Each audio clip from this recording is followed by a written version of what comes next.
여러분, 안녕하십니까. 섭리를 본 한국사 제4강 첫 번째 시간입니다. 효정과 조상 공경에 대해서 말씀을 올리도록 하겠습니다. 하늘을 모시는 문화와 전통에 대해서 말씀을 올리고자 합니다. 늘 하늘을 모시고 사는 삶을 살고자 했던 한민족의 문화와 전통에는 윤리적이고 도덕적인 가치들이 깊이 자리 잡고 있었습니다. 하늘에 대한 지극한 효정과 정절의 문화는 이러한 가치를 생활 속에 실천하는 전통이었습니다. 한민족의 효정은 육신의 부모에게 보언하는 차원을 넘어 모든 사람이 실천해야만 하는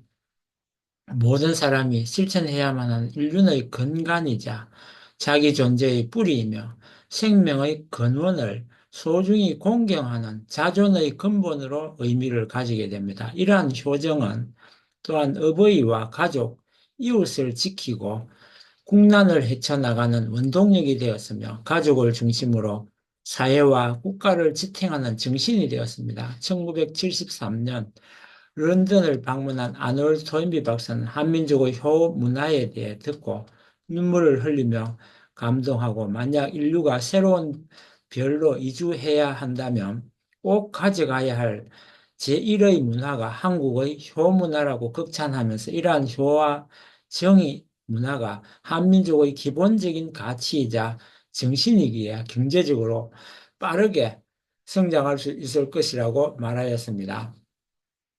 가장 한국적인 사상인 우리의 효 사상은 가장 세계적인 사상이기도 합니다. 실제로 효 사상은 오늘날의 세계가 상실한 가치이기도 합니다. 그래서 가장 절실히 요청되는 소중한 가치들을 그 안에 응축하고 있는 것이어서 가장 세계적이란 말이 단지 공한 구호에 그치지 않습니다. 어쩌면 현대 문명이 안고 있는 모든 고민이 여기서부터 풀려나갈 수도 있을 것입니다. 효사상이 응축하고 있는 것을 좀 더 분석해 보기로 하겠습니다. 첫째, 효는 지극한 인본주의를 바탕으로 하고 있습니다. 효사상은 자기 생명의 창조자인 조상을 신으로 받드는 우리 원시 종교의 뿌리를 받고 있습니다.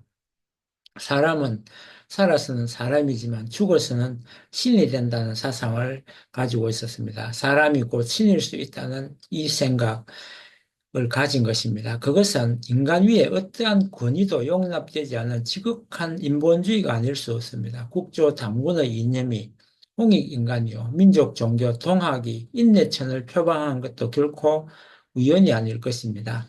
인간을 가장 존귀한 존재로 여기는 이 정신은 미래 사회의 새로운 중심 가치로 떠오를 것입니다.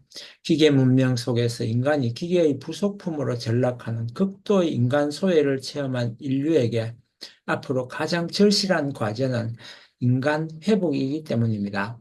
둘째는 효는 이타주의를 본질로 합니다. 부모도 은밀하게는 사실 나와 별개의 개체입니다. 그런데도 나보다 나 아닌 부모를 위한다는 생각, 내가 묻고 싶은 것을 부모에게 먼저 드려서 부모가 잡수는 것을 보고 기뻐하는 마음, 또 내가 누리고 싶은 것을 부모에게 돌려서 부모가 누리는 것을 보고 기뻐하는 마음, 그것은 이미 차원 높은 하나의 이타주의인 것입니다. 산업화, 도시화, 개인화로만 질주해가는 현대 문명은 인간의 가슴 속에 극도 이기심만을 심어 놓았습니다. 이 이기심은 세상을 갈등과 투쟁의 전장으로 몰아가고 있습니다. 그러므로 이타주의, 즉 인본주의와 함께 미래 사회가 절실히 필요로 하는 가치가 아닐 수 없습니다. 셋째는 효는 인내주의를 필요로 합니다. 부모를 섬기고 받드는 과정은 곧 나의 충동과 감정을 억누르고 자제해 나가는 과정입니다. 그러므로 효를 실천하는 것은 인내심이 발휘되는 과정인 동시에 인내심이 함량되는 과정입니다. 현대 문명은 인간에게서 참을성을 빼앗아가 버렸습니다. 편리와 속도와 감각의 추구에 영합하여 쏟아져 나온 현대의 모든 정신적, 물질적 산물은 인간을 극히 충동적이고 즉흥적인 존재로 변모시켜 놓았습니다. 신경질이 난다는 이유만으로 살인을 저지르기까지 하는 오늘의 광포한 세태를 극복하기 위해서 꼭 필요한 가치인 인내를 효사상은 내포하고 있습니다. 넷째, 효는 또한 절충주의를 필요로 합니다. 부모를 모시는 자는 자신의 극단적인 입장만을 고집할 수 없습니다. 세대 간의 조화를 이루려면 먼저 반드시 절충의 지혜를 발휘해야만 합니다. 되도록이면 부모의 뜻에 따르면서도 맹종하지는 않는다는 것입니다. 부모의 부당함이 있을 때는 체업이관이라 해서 옷 소매를 붙들고 눈물로서 간하여 바른 길을 함께 찾아나가는 법입니다. 다섯째는 효는 평화 공존주의를 이상으로 합니다. 이것은 앞에서 언급한 가치들의 연장선 위에 있는 것이라 할 수 있습니다. 위로 부모를 받들어 모시면서 아래로 자식에게 이르기까지 가족 전체를 이끌고 화평한 가정을 꾸려 나가는 것은 인간 생활의 근본입니다. 출발은 가족 구성원 간의 화목이 되겠지만 그 범위를 확대시켜 나가면 그것이 곧 홍익인간의 이념으로 연결되게 됩니다. 표 사상 속에는 이처럼 인본주의, 이타주의, 인내주의, 절충주의, 평화공존주의의 정신이 영축되어 있습니다. 이것들을 모두 그대로 오늘날의 세계가 절실히 갈망하고 있는 정신적 가치들입니다. 효를 가르친다는 것은 이 모두를 한꺼번에 함양시키는 것이요. 효를 실천한다는 것은 이 모두를 한꺼번에 실천하는 것입니다. 그렇다고 그 과정이 엄청난 규율을 필요로 하는 것도 아닙니다. 바로 자기 자신의 부모를 생각하는 마음 하나를 열어놓음으로써 생활 속에서 자연스럽게 이루어질 수 있기 때문입니다. 우리는 이 효사상을 지금 위기에 처한 현대 문명 앞에 하나의 해답으로 제시할 수가 있습니다. 이러한 효사상이 우리 민족의 가슴에 아직 꺼지지 않는 불씨로 남아있다는 사실은 우리의, 우리 민족을 위해서뿐만 아니라 인류를 위해서 참으로 다행한 일입니다. 이 불씨가 더 이상 사그라지기 전에 다시 한번 활활 타오르도록 해야 할 것입니다. 이것은 비단 지난날 우리의 문화, 우리의 사상을 진작한다는 일개 민족 문화의 차원을 넘어서 장차 온 인류를 구원하는 새로운 사상 운동으로 연결되는 역사적 대과업이 될 것입니다. 인류 문명사를 되짚어보며 인간은 마치 시계 추처럼 일정한 방향으로 내달리다가 그 한계에 이르면 되돌아오는 왕복 현상을 보이고 있습니다. 한동안은 물질적 풍요를 추구하며 내달립니다. 그래야 물질적 풍요의 정점에 이르면 그러는 동안에 정신적으로는 황폐해져 있음을 발견하게 됩니다. 그러면 다시 인간은 정신문화를 추구하여 내달립니다. 그러나 고도의 정신문명을 이룩하게 되면 그것도 곧 세월의 흐름과 함께 교조화, 경직화, 화석화합니다. 다시 인간은 물질을 향하여 치닫게 됩니다. 과거 동양과 서양은 진동의 방향이 서로 다른 두 개의 시계추와 같았다고 할 수 있을 것입니다. 지난 20세기 초 동양이 정신적 추구의 끝에 서 있을 때 서양은 막강해진 물질 문명을 들고 동양을 침식해 왔고 그 앞에서 맥없이 무너져야 했던 동양은 이에 자극받아 함께 물질적 추구에 열심히 매달렸습니다. 이처럼 각기 다른 진동을 보이고 있는 동양과 서양이지만 이제는 교통, 통신의 발달로 세계가 하나의 소통 공간으로 수렴해 가는 지구촌 시대입니다. 우리의 효사상은 바로 동서양이 함께 물질 문명의 정점에서 극도의 정신적 황폐를 경험하고 있는 그 속에서 신음하게 된 지금 동서양이 함께 정신이라는 같은 방향을 향하여 내달리게 될 것임은 필지의 사실입니다. 우리의 효사상은 바로 그 길을 열어 보일 수 있는 사상입니다. 인류가 상실한 빛나는 정신적 가치를 되찾는 일이 바로 효사상의 확대, 성화로서 이루어질 수 있는 것이기 때문입니다. 이미 세계는 현대 문명의 위기적 상황을 극복할 수 있는 대안적 사상으로서 이 사상을 주목하고 있으며 거기에 커다란 희망을 발견하고 있습니다. 위대한 역사학자 조셉 토임이 이러한 것을 내다보았던 것일까요?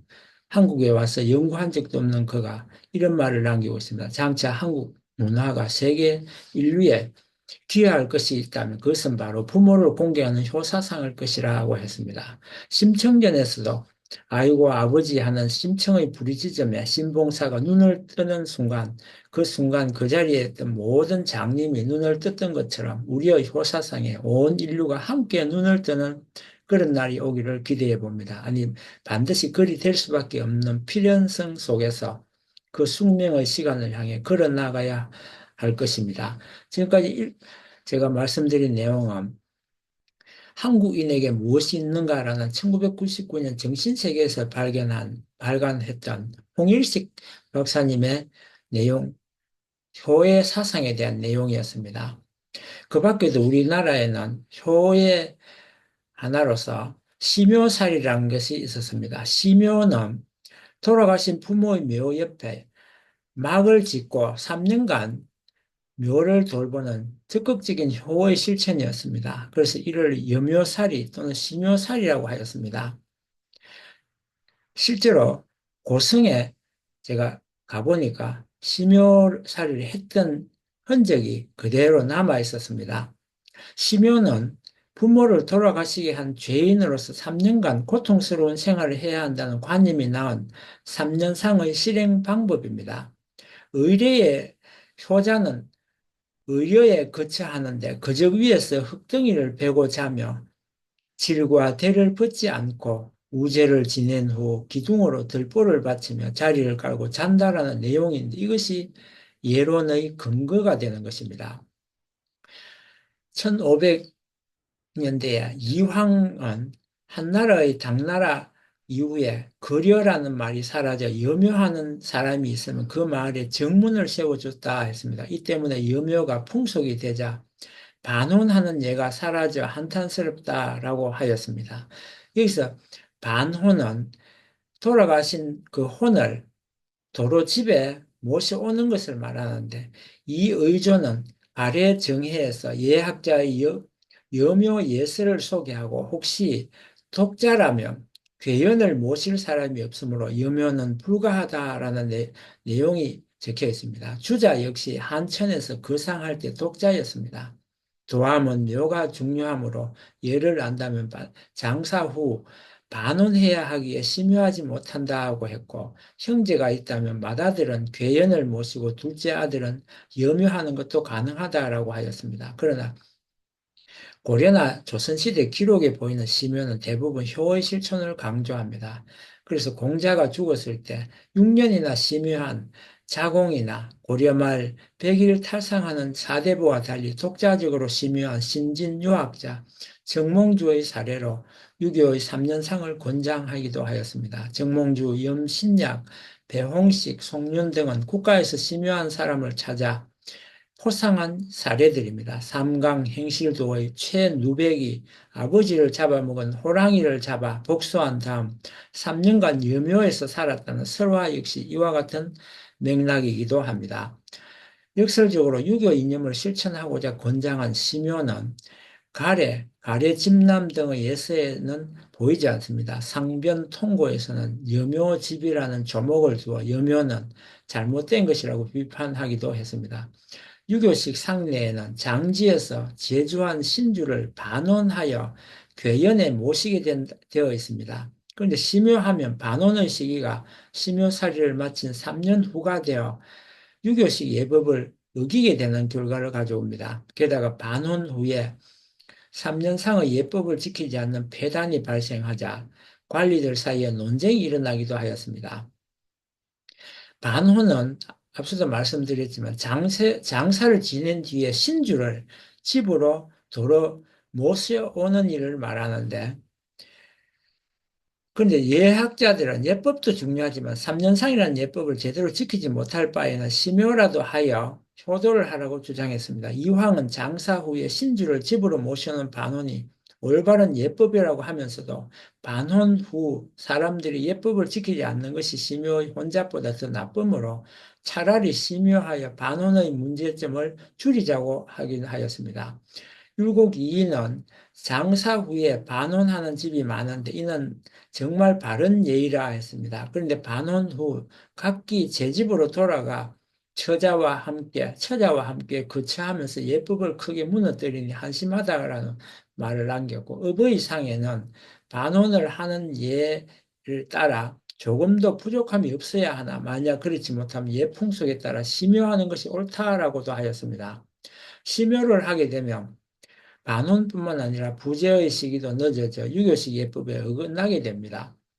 부재는 졸곡 후에 지내도록 규정되고 있지만 심효를 하면 심효가 끝난 후 3년 후에나 가능하기 때문입니다. 이정회는 유정회가 쓴 송간 일기에는 1578년 5월 1일에 돌아가신 어머니의 대상을 치른 1580년 5월 1일 3년째 시작하는 날 염악에 있던 신주를 모셔와 다음날 사당에 모셨다고 합니다. 이문건도 모친상의 대상 후에 신주를 합제하였고 황윤석도 부친상 때 대상을 마친 후 부제를 지냈습니다.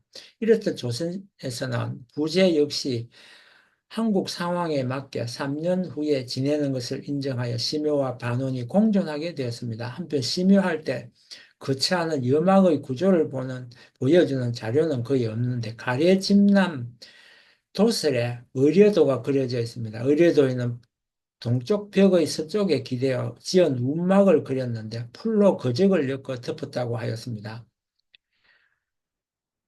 옷을 입은 사람이 거처하는 여차 역시 오두막처럼 지었기에 염악의 형태를 유추할 수는 있습니다. 세종 4년 기록에 임금이 광년루 동쪽에 의뢰를 설치하고 거처하였는데 한 칸 크기로 사면을 섭이 붙은 띠로 이었다라고 하였고 영종 52년에는 염효할 곳은 영종 52년에 염효할 곳은 세 칸 초가로 세우라고 하는 기록이 있는데 이로 볼 때 국상의 염악은 한 칸이나 세 칸 초가였습니다.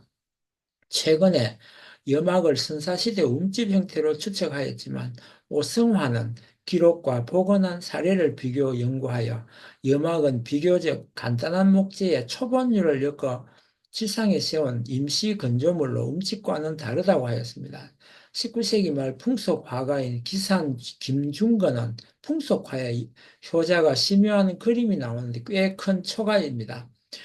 이정회는 모친상에 심야하면서 손님도 맞이하였고 추운 겨울에는 노비들이 수시로 숯과 나무를 가져다 주었습니다.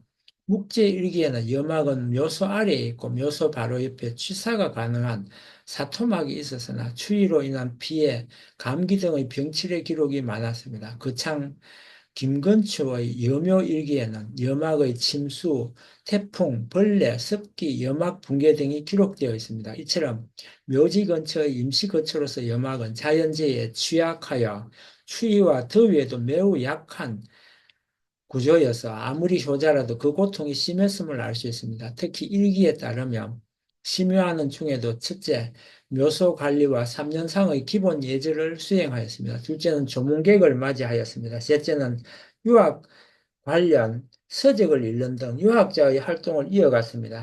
넷째는 서원 혹은 사당 건립 같은 윗선 사업을 추진하는 등 유학자로서 일상생활도 이어갔던 것으로 보입니다.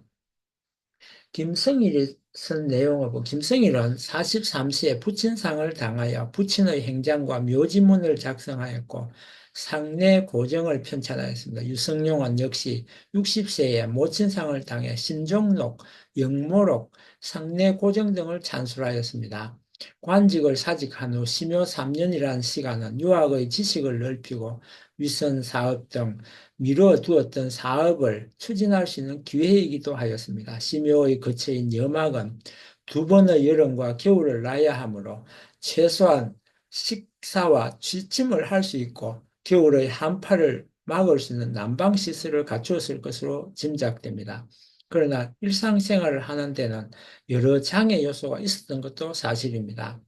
한민족의 이와 같은 효와 정의 문화는 부모가 베푼 지극한 사랑에 대한 자녀 간의 감사의 사랑과 미를 돌리는 표현으로 고대 사료와 문헌에도 귀감이 되는 효행담, 효행설화가 비중 있게 기록되어 있습니다. 하늘을 공경해온 한민족은 유교 성인들이 가르친 삼강오륜의 어뜸을 효로 여기고 항상 부모를 공경하고 존경하는 효를 실천하기에 힘썼습니다. 자녀는 부모 앞에 예의를 갖추고 말과 행동에 조심하고 부모님이 주신 생명과 신체를 귀히 여기고 입신양명하여 기쁨을 돌리고자 위해 노력했습니다. 부모가 살아있는 동안은 조석으로 부모의 심기와 이부자리를 살피는 문안 인사를 드리며 부모의 신체적, 경제적, 정신적 생활을 보살폈습니다. 그리고 부모가 돌아가신 뒤에도 3년 동안 부모의 묘를 모시는 심요살이를 하고 길 제사를 정성껏 올리며 부모와 조상을 모시고 그 뜻을 기르고자 한 아름다운 문화를 가지고 있었습니다. 조선시대 황희정성도 뛰어난 정치가이자 효자였습니다. 부모가 연로해지자 벼슬을 그만두고 고향으로 돌아가 부모를 복양하였으며 부모님이 돌아가신 뒤에는 3년 동안 묘소 근처에 초막을 짓고 심요살이를 하며 효를 다하였습니다. 3년간의 심요살이는 부모가 살아계실 때 다하지 못한 효와 정에 실천하고자 하는 하나의 한민족의 전통이었습니다. 어린 시절 어머니를 잃고 시각장애인 아버지와 함께 살면서 아버지를 극진히 복리하는 심청의 이야기는 한민족이 사랑하는 대표적인 이야기였습니다. 심청은 아버지의 눈을 고치기 위해 자신의 목숨을 바쳐 인당수에 몸을 던졌고 이후 하늘을 감화시킨 이러한 심청의 효성으로 부녀가 상봉하고 아버지는 시력을 되찾게 됩니다. 부모를 위한 지극한 자녀의 효정을 강조하는 이야기로 한민족의 효정이 얼마나 강한지 알 수 있습니다. 조상을 공경하고 심요정성을 다하는 것은 하나님의 뜻을 받들어 조상의 은혜를 기억하고 감사하는 중요한 문화적 전통입니다. 이러한 효의 실천으로 가족 간의 유대와 사회적 연대를 강화하는 역할을 하기도 하였습니다. 이상 효와 정에 대한 그리고 조상 공경에 대한 내용을 마치고 다음 시간에는 순결과 정절의 문화를 말씀드리기로 하고 여기까지 하고 마치겠습니다. 끝까지 들어주셔서 감사합니다.